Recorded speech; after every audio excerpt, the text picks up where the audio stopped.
j'ai le plaisir d'être avec l'artiste international colombien Vanny Jordan, qui est ici pour nous parler un peu de son expérience en tant que chanteur et également son histoire. Bonjour Vanny Jordan. Bonjour, merci beaucoup d'être venu et de nous rencontrer. C'est génial. Pendant les Jeux Olympiques, c'est génial. On commence à sentir un petit peu que ça augmente la fièvre. C'était un petit peu calme, mais là, ça commence à démarrer vraiment. Exactement. Merci aussi à vous d'avoir accepté cette interview. Aujourd'hui, on vous connaît pour avoir fait justement le générique de la pub Schweppes I Like That. Est-ce que vous pouvez revenir un peu sur ce moment fort de votre carrière et aussi savoir comment est-ce que ça a débuté pour vous? Oui, bon, c'est vrai que c'est un moment fort parce que c'est une marque internationalement connue et on a fait donc la synchro de cette publicité qui passe partout dans le monde, dans les télévisions du monde entier. En fait, ça a démarré par un casting. En fait, ils cherchaient un chanteur latino, parce que moi je suis latino, je suis colombien, et ils cherchaient un chanteur qui puisse chanter en anglais.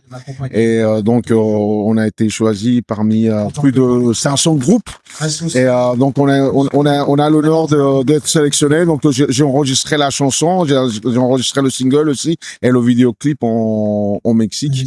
Et donc ça a démarré comme ça. J'ai enregistré en Colombie pendant la pandémie.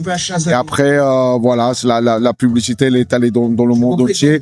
Et j'ai ensuite sorti mon album qui s'appelle I Like It Like That. Alors, qu'est-ce que ça vous a fait quand vous avez été retenu et que vous avez été officiellement la voix de cette grande pub? J'étais déjà content parce que c'était la période du Covid, donc ça fait du travail pendant qu'on ne travaillait pas. Donc j'étais très content et bon, j'étais content aussi parce que on a fait un très bon travail au niveau des musiciens. J'ai bien aimé ce moment à l'enregistrement, cette expérience, cet échange et pour faire un son nouveau et faire quelque chose qui allait impacter les gens. Donc on est très fiers du travail. Super. Et qu'est-ce que ça représente pour vous la musique? La musique pour moi c'est la vie. C'est la vie. On peut pas vivre sans musique. La vie serait trop ennuyeuse s'il n'y aurait pas de la musique. Avec la musique, on exprime beaucoup de choses. D'abord, on exprime l'amour, on exprime l'amitié, on exprime la fraternité aussi entre les peuples. On exprime aussi la multiculture. Il n'y a pas de frontières dans la musique. Ça casse les barrières. Et donc, c'est tellement de choses à la fois qu'on peut pas le décrire en amour. J'imagine, on voit que vous êtes un véritable passionné. Comment est-ce que ça a commencé, cette carrière musicale? La carrière musicale, elle a fini, pour moi, ça a commencé après mes études. Parce que j'ai fait des études universitaires, ici dans une des meilleures universités de droit en France, Paris 2 Assas. Une fois que j'ai fini mes diplômes, je suis allé travailler, je me suis rendu compte que j'aimais bien le droit, mais au niveau théorique, mais après la pratique, le monde actif, le monde du travail, c'était un petit peu plus compliqué. Et donc, je suis allé chercher à l'intérieur de moi-même. Et donc, c'était quelque chose qui était ancré en moi, dans mon son. Donc, j'ai dit non, il faut que je réalise mon rêve. Il faut que je réalise mon rêve et il faut que je devienne ce que j'avais envie de faire quand j'étais enfant. Voilà. Super, un rêve qui est venu réalité.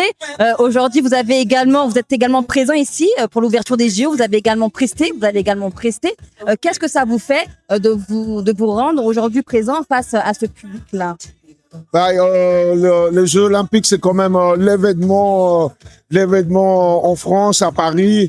Donc très honoré. Moi, je vais jouer à plusieurs endroits. Je vais jouer pour mon pays, pour la délégation de la Colombie. Avec la maison de la Colombie à la Villette, Casa Colombia. On vous invite tous à venir. Je serai avec mon orchestre, donc de la musique latino, la salsa, le reggaeton, un mélange de musique tropicale pour que les gens puissent danser et on puisse passer un moment inoubliable. Super, merci beaucoup Vanny Jordan. Une dernière question, quels sont vos projets à venir ou en cours d'ailleurs? Les projets à venir sont donc après les Jeux Olympiques, on va jouer sur l'avenue des Champs-Élysées. On invite tout le monde à venir le 6 octobre. Le 6 octobre sur l'avenue des Champs-Élysées, on va représenter la Colombie. On est sur une carrosse avec tout mon orchestre et une académie de danse Marisa Rizala qui font de la danse latino. Donc il y a ces événements très importants là. Et puis il y a mon album qui est sur toutes les plateformes, I Like It Like That de Vanny Jordan. Merci beaucoup, Vanny Jordan, pour cette interview et je vous dis à très vite et félicitations encore pour ce beau parcours. Merci beaucoup et j'espère que tu viendras me voir en concert. Avec grand plaisir. Merci à vous d'avoir regardé cette interview et je vous dis à très vite pour une nouvelle émission de Emma. Écoute-moi aussi. Ciao, ciao. I like it like that. You gonna believe me when I tell you.